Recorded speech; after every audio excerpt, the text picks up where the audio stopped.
أحبتي المشاهدين، السلام عليكم ورحمة الله وبركاته. نعود إليكم ولكن من مكان آخر، وهو من قلب كربلاء، من شارع القنصلية الإيرانية.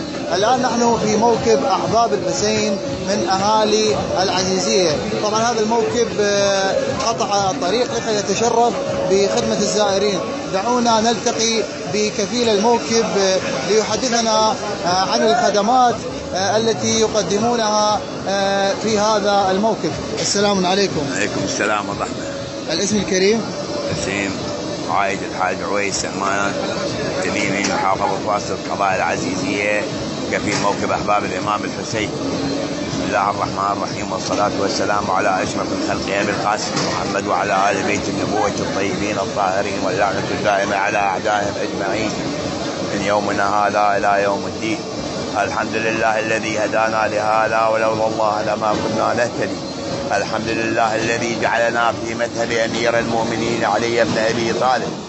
أني كفيل موكب أحباب الإمام الحسين، حيث أتوجه من محافظة واسط القضاء العزيزية إلى مدينة كربلاء المقدسة جنة الأرض عند الله، وأقوم بخدمة الزائرين وعلى شكل وجبات يومية صادف 5 إلى 6 وجبات، حيث أقوم بإطعام الزائرين في وجبة الفطور بالهريسة العراقية والشوربة العراقية والبيض المسلوق والحليب والبسكت.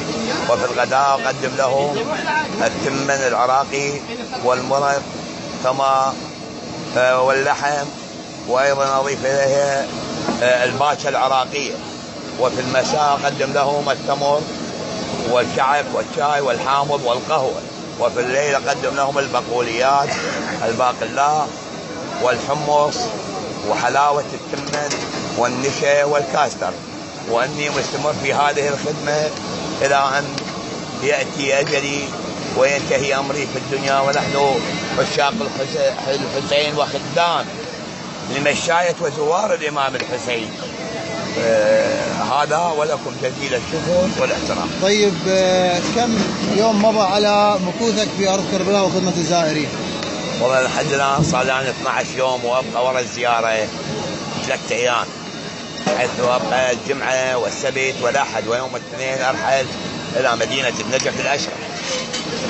يعني أنت تقصد بعد انتهاء الزيارة تبقى 3 أيام؟ نعم، أبقى 3 أيام ورا الزيارة، لأنه أغلب المواكب الشيء تروح للنجف، وأنا أبقى وأكمل تحميل النعش مالي وأغراضي وأتوجه إلى مدينة أمير المؤمنين النجف الأشرف، إلى مدينة أمير المؤمنين علي بن أبي طالب عليه السلام.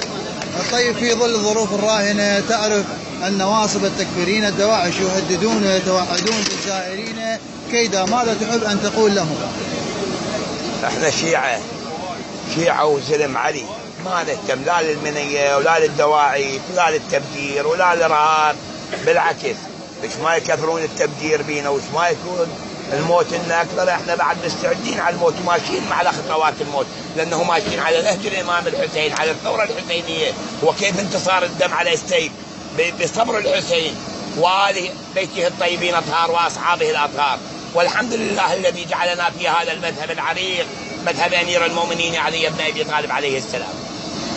طيب، احنا نحب أن نسمع عندك كلمة توصية للزائرين. توصية الزائرين، أنا أوصي الزائر إنه أكو شروط للزيارة يلتزم بها مع الله سبحانه عز وجلاله، وإن شاء الله يعود علينا وعليهم بالخير وبالرفاه وبالاستقرار وبالأمن وبالمودة والحب والاحترام ما بيناتنا، لأنه إحنا هواي من دول العالم هسه طبتنا، الدول العربية والأجنبية. حقيقة الأمر إذا ظل وياي 3 أيام وفود هواي من إيران، من باكستان، حتى من الهند، من السنغال، من الدول الأوروبية، من أمريكا، من السويد، من لندن، من بلجيكا، جاي يتواجهون علينا وفود، لأننا على طريق بغداد، وجاي تتواجه علينا وفود من كافة الدول العربية والأجنبية. وأهلا بهم في عراق الحسين، أهلا وسهلا بهم في عراق الحسين. أحبتي المشاهدين، كما تشاهدون من خلال عدستنا الطعام مستمر. طبعا هذه وجبة غداء يقدموها للزوار. هذه باتشا، هاي الباتشا العراقية، هذا الموكب يقدم الباتشا العراقية. طبعا هاي أكلة نادرة ويختص فيها العراقيين فقط.